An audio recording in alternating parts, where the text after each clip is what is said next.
Hello and welcome back to our English class once again.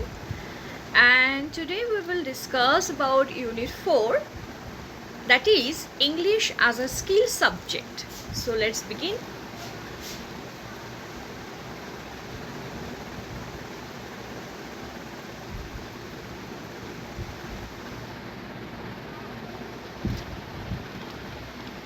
Yes guys, today we will discuss about English which is treated like a skill subject. What is that? Let us to know. Teaching English as a skill-based subject at the elementary level. Teaching of content of subject matter is the main in a content subject. Knowledge gaining is the chief concern in a concerned subject like history, geography, etc. Of course, from the acquired knowledge, learners are expected to develop some skills. It may be applied in real life situation also. These are basically information based on knowledge based subjects, and English should be taught as a skill subject. We all know that there are 4 basic skills which are listening, speaking, reading and writing. These are the 4 basic skills which are very much associated with the learning of English language. So first of all, we have to know the development of listening skill. Listening is one of the basic skills of a language. Language, is a system of sounds. Sounds are to be heard and learned. It is only when one is familiar with the sound system of a language that one can make sense of the language presented, especially in the spoken form. And we know that a good listener is a good speaker, a good dictation taker also. So now move to the next slide here. Yes, these are the types of listening which are here discussing. So we will know, first of all, it is extensive listening. Listening for enjoyment is called extensive listening. It means that while you listen for your own sake of enjoyment, for your own kind of enjoyment, while you want to listen something like a song, something like a poem, something like a play also, that is because you want that to listen. So it will be for your own kind of enjoyment, and that is called extensive listening.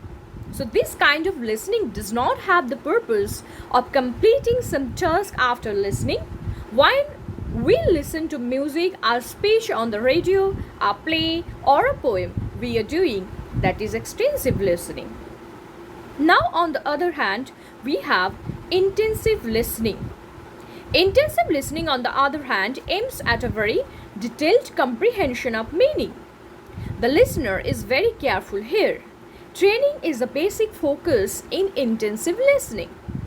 Intensive listening activities take place within the classroom and time bound. So guys, here you have to note this point that intensive listening is a type of listening while you are forced to listen the subject which are very much related to your class. It means that while you are listening some story or some kind of text from your own class, from your own study, that is called intensive listening. And this kind of listening will be at a very detailed, in a very detailed term, in a very detailed manner. You understand? Now move to the next slide. Now after listening, it is the second thing that we are to know, that is the development of speaking skill. The 4 language skills of listening, speaking, reading and writing are all interconnected. Proficiency in each skill is very much necessary to become a well-rounded communicator, but the ability to speak skillfully provides the speaker with several distinct advantages. And speaking clearly and confidently can draw the attention of an audience, providing the golden opportunity for the speaker to make the message known. So here you can understand the importance of speaking. So move to the next slide. Here it is about the problems of a speaking skill. Yes, obviously, we are the teachers of the students who are belonging from the elementary level. So these students are very little in age. They are very little in knowledge. They are very little in their own experiences. So this little learner may sometimes feel shy while they are trying to speak English because they are afraid of making mistakes. It is usually seen at the very initial level in the classroom that they're very feeling afraid of being criticized by the teachers, and not only by the teachers but also by their companions, or you can say by other students in the class.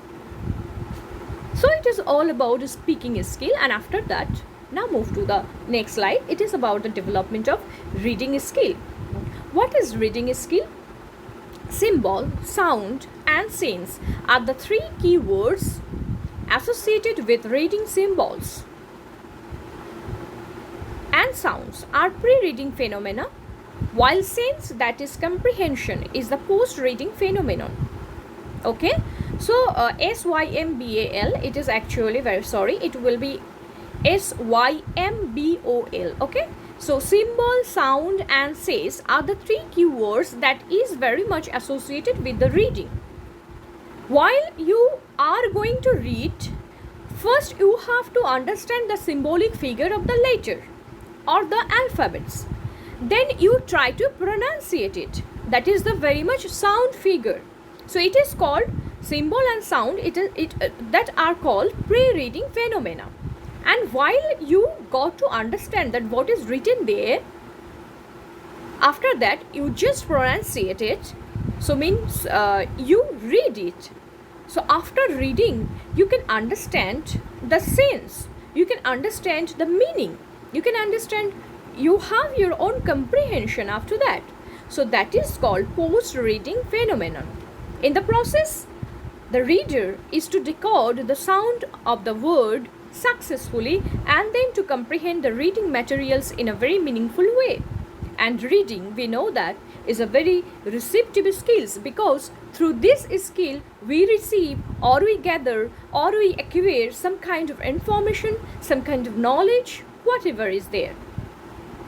So reading is a very purposeful activity. Now move to the next slide. Yes, it is about the types of reading. Obviously there are two types of reading. Not only two types, actually four types we can say. Yes. First of all, we are to know what is intensive reading. Yes, there are some texts which are to be studied in detail. This kind of a study is called intensive reading, and it is in and depth study.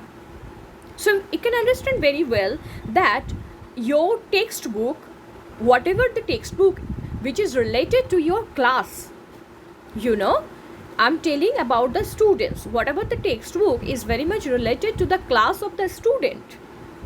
And while they are bound to read the text, that type of reading is called intensive reading.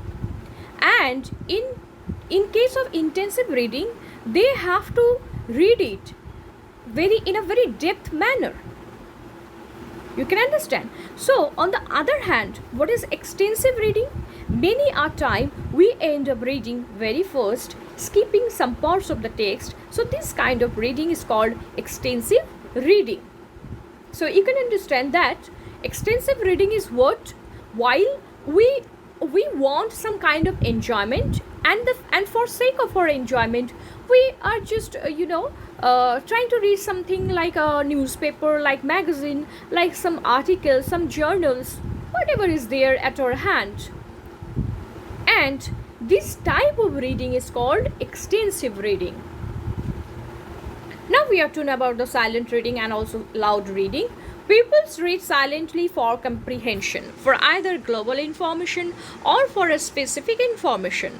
Silent reading should not be prescribed at the very initial stage, because learners are very little in age, and if they read very silently, it may be that they cannot pronunciate the right, the right intonation or the right stress or the right pronunciation also.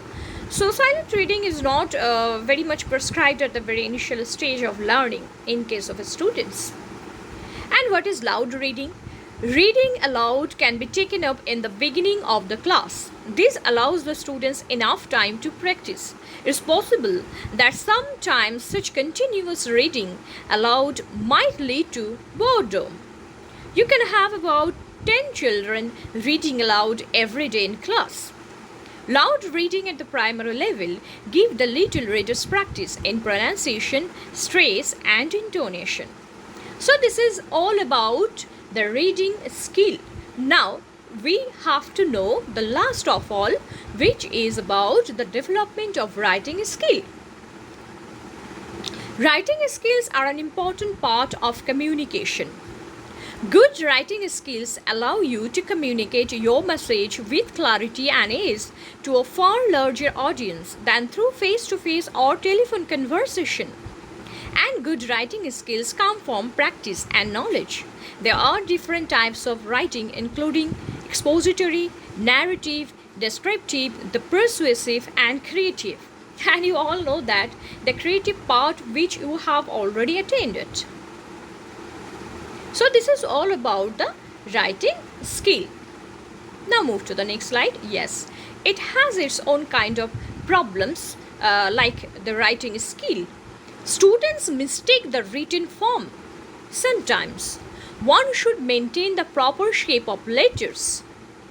While writing, proper spelling of words have to be checked. Equal space between two words and lines, that has to be followed also. Not only that, use of punctuation marks, the move from left to right, and comprehensible handwriting is also very much focused here. So these are the basic kind of problems in case of writing skill.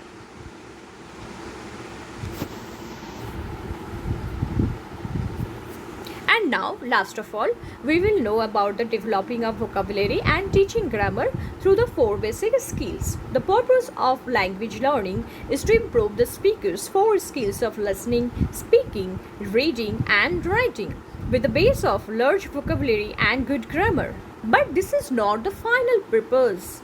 The final purpose is to let the speakers be able to use the language. So guys, you can understand all about it, which is English as a skill subject. So guys, this is all about your unit 4. I hope you can understand well, and thank you very much. We'll meet in another class. Till then, happy learning and stay safe. Thank you.